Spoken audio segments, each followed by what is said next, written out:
1 Kings 7.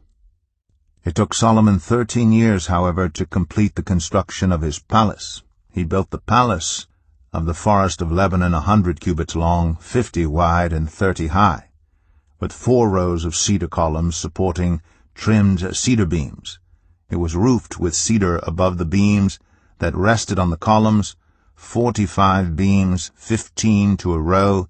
Its windows were placed high in sets of 3 facing each other. All the doorways had rectangular frames. They were in the front part in sets of 3 facing each other. He made a colonnade 50 cubits long and 30 wide. In front of it was a portico, and in front of that were pillars and an overhanging roof. He built the throne hall, the hall of justice, where he was to judge, and he covered it with cedar from floor to ceiling. And the palace in which he was to live, set farther back, was similar in design. Solomon also made a palace like this hall for Pharaoh's daughter, whom he had married. All these structures, from the outside to the great courtyard and from foundation to eaves, were made of blocks of high-grade stone cut to size and smoothed on their inner and outer faces. The foundations were laid with large stones of good quality, some measuring 10 cubits and some 8. Above were high-grade stones cut to size and cedar beams. The great courtyard was surrounded by a wall of 3 courses of dressed stone and 1 course of trimmed cedar beams, as was the inner courtyard of the temple of the Lord with its portico. King Solomon sent to Tyre and brought Huram, whose mother was a widow, from the tribe of Naphtali, and whose father was from Tyre, and a skilled craftsman in bronze.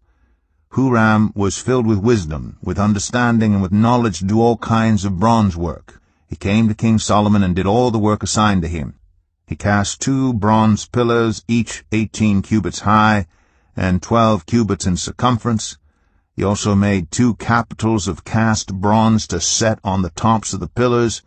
Each capital was 5 cubits high.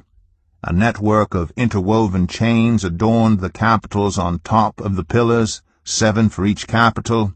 He made pomegranates in 2 rows encircling each network to decorate the capitals on top of the pillars. He did the same for each capital. The capitals on top of the pillars in the portico were in the shape of lilies, 4 cubits high. On the capitals of both pillars above the bowl-shaped part next to the network were the 200 pomegranates in rows all around. He erected the pillars at the portico of the temple.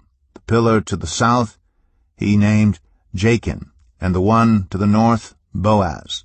The capitals on top were in the shape of lilies, and so the work on the pillars was completed.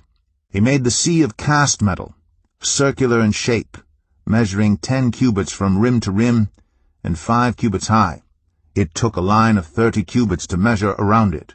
Below the rim, gourds encircled it, 10 to a cubit. The gourds were cast in 2 rows in one piece with the sea.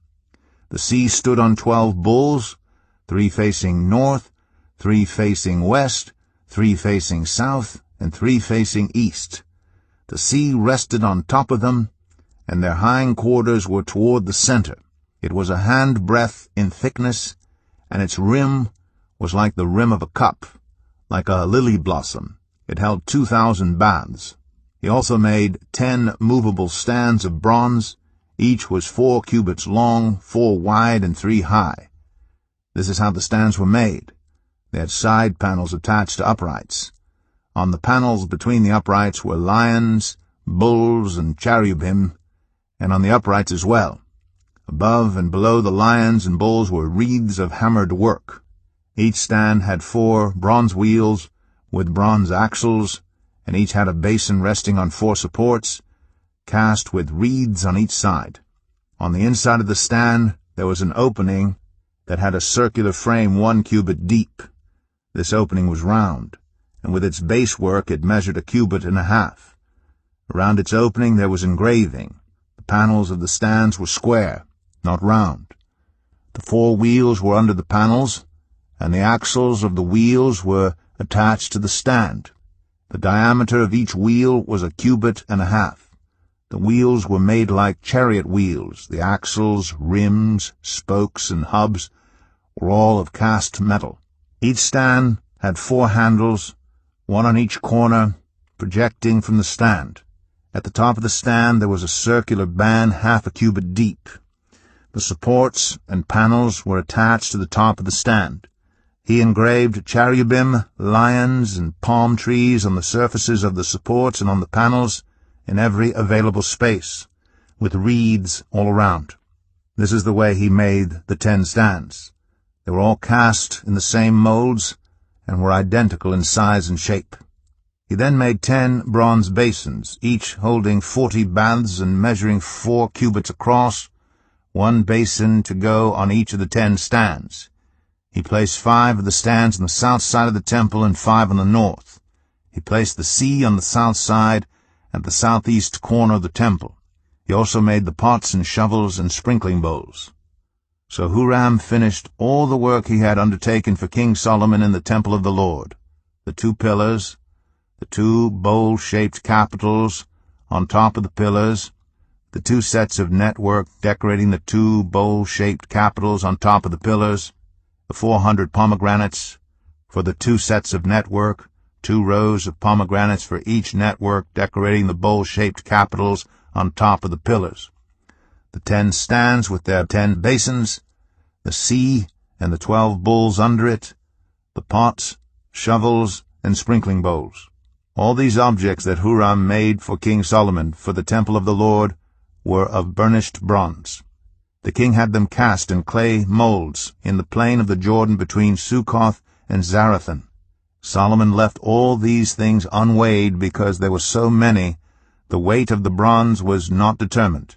Solomon also made all the furnishings that were in the Lord's temple: the golden altar, the golden table on which was the bread of the presence, the lampstands of pure gold, 5 on the right and 5 on the left, in front of the inner sanctuary, the gold floral work, and lamps and tongs, the pure gold basins, wick trimmers, sprinkling bowls, dishes, and censers, and the gold sockets for the doors of the innermost room, the most holy place, and also for the doors of the main hall of the temple.